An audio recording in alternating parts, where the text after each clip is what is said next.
Það sem kannski krefjandi við þetta starf að maður frá fjölskyldu og vinum hér upp á hálendi.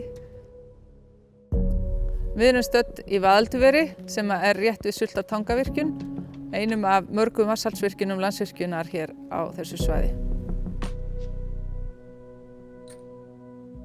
Ég heiti Elín Hallgrímsdóttir og starfsmaður Landsvirkjunar og gegni hlutverki staðarverkfræðings hér í Vaðalduveri.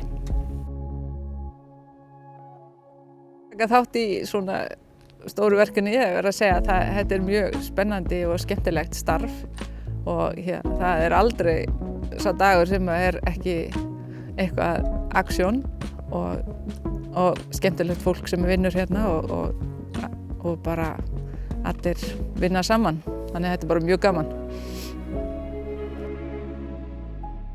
Helstu skrefin hjá okkur í framkvæmdunum að við erum búin að vera í vegagerð innan svæðisins og byrjum á því í október 2024.